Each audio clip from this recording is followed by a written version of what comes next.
ஒரு புதிய காலத்தின் தீபத்தை கையில் ஏந்தியவர் டாக்டர் புத்ரி தாத்தி, பத்மஸ்ரீ 2026. இருளை கடந்து செல்லும் போதுதான் ஒளி பிறக்கும் என்று சொல்வார்கள்.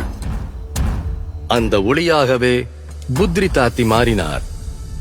15 வயதிலேயே அவள் வாழ்க்கையின் ஒரு கடினமான உண்மையை உணர்ந்தாள்.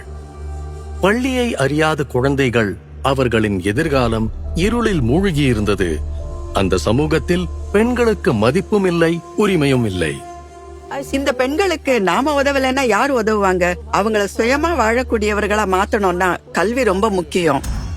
ஒரு கடினமான பாதை, நக்சல் பாதிப்பு கொண்ட பகுதி, மக்கள் அங்கிருந்து வெளியேறிக் கொண்டிருந்த இடம், எண்ணற்ற சவால்கள்.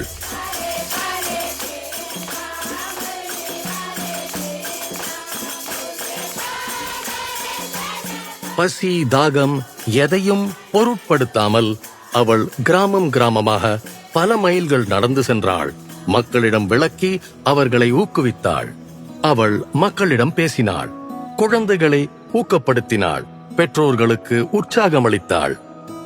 சில சமயம் நாங்க போனா மக்கள் கதவே சாத்திடுவாங்க. அது ரொம்பவே கஷ்டமா இருக்கும். காலத்தின் போக்கில் மூடப்பட்டிருந்த அந்த கதவுகள் திறக்கத் தொடங்கின. 90கள்ல குழந்தைகளுக்காக ஒரு சின்ன பள்ளியை நான் தொடங்கினேன். திறமை வலிமையாக மாறியது. பஸ்தரின் பல மாவட்டங்களை சேர்ந்த பெண்களை அவங்க ஒன்றாக இணைத்தார். அவங்களுக்கு தையல் பயிற்சி கொடுத்தாங்க. இன்னைக்கு அந்த பெண்கள்ல பல பேரு அவங்க வாழ்வாதாரத்தை தாங்களே உருவாக்கிக்கிட்டு இருக்காங்க. கலாச்சாரம் மீண்டும் உயிர்ப்புடன் ஒலிக்கத் தொடங்கியது. ஒரு காலத்தில் அவளை நிராகரித்த அதே சமூகம் இறுதியில் அவளை அரவணைத்தது.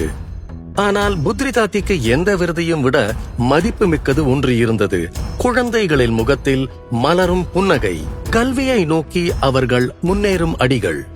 அவர்களுக்கு அவள். இன்னைக்கு மக்கள் எல்லா துறையிலயும் முன்னேறிக்கிட்டு இருக்காங்க. ஆயிரக்கணக்கான குழந்தைகள் ஸ்கூல்ல படிக்கிறாங்க. இது ஒரே ஒரு புத்ரி தாட்டி பண்ண வேலை மட்டும் இல்ல. தொலைதூர காட்டுல இருந்து ஒருத்தரை கண்டுபிடிச்சு அவரை முன்னேற்றுவது, அதுதான் மரியாதையின் உண்மை அர்த்தம். அதுதான் சுயமரியாதை. இதுல ஒரு ஆழமான நோக்கம் கிடைக்குது. எங்கேயோ ஒரு இடத்துல ஏதோ ஒரு விதத்துல நாம சமூகத்துக்கு தேவைப்படுறவங்கன்னு ஒரு உணர்வு வரும். டாக்டர் புத்ரி தாத்தி, பத்மஸ்ரீ 2026. கோடி கோடி நமஸ்காரம்.